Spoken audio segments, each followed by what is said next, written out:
Oui, le climat est tendu. Oui, il y a des arrestations, les restrictions de liberté interpellent. Mais justement, plus le contexte est difficile, plus le dialogue devient une nécessité.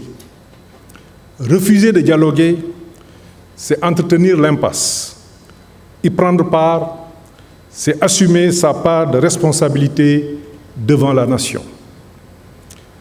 Ce dialogue s'organise autour de 3 axes que nous partageons.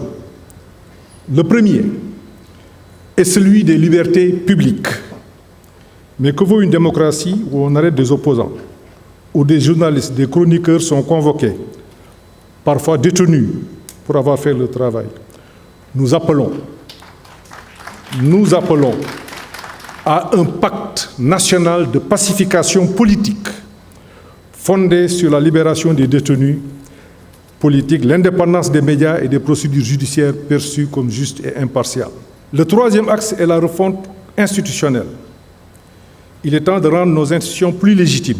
Cela suppose de renforcer, c'est une proposition, la proportionnelle dans l'élection des députés et ou d'introduire un second tour dans le scrutin majoritaire.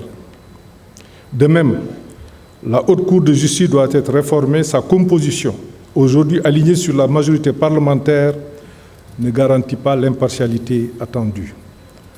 Au demeurant, n'oublions pas que c'est notre système démocratique actuel qui a permis les grandes alternances de notre histoire.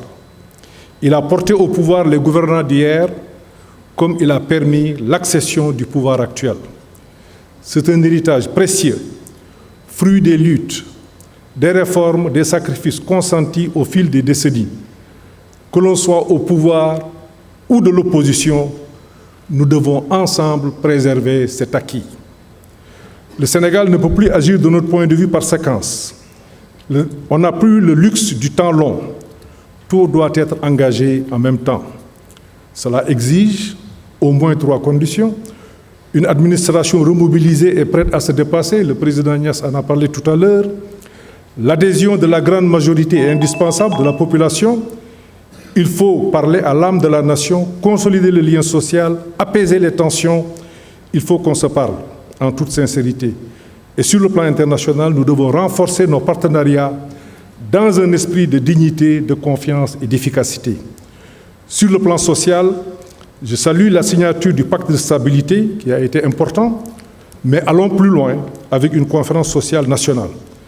Enfin, je terminerai par la reddition des comptes. Aujourd'hui, nous traversons une séquence marquée par des révélations, audits, erreurs, exposés, pratiques, dénoncées. Tout cela peut être vrai. Mais l'histoire récente nous montre que ces vagues émotionnelles sont cycliques.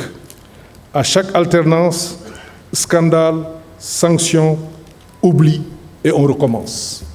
Nous devons engager des réformes pour mieux protéger le patrimoine de l'État, au-delà des régimes et des contingences politiques. C'est ce qu'il faut au Sénégal.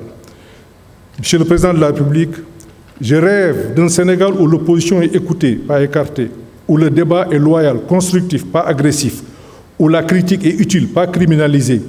Le Sénégal a besoin de nous tous, majorité, opposition, société civile, en un mot, toutes les forces vives. C'est ensemble que nous pouvons bâtir un avenir de stabilité, de progrès et de dignité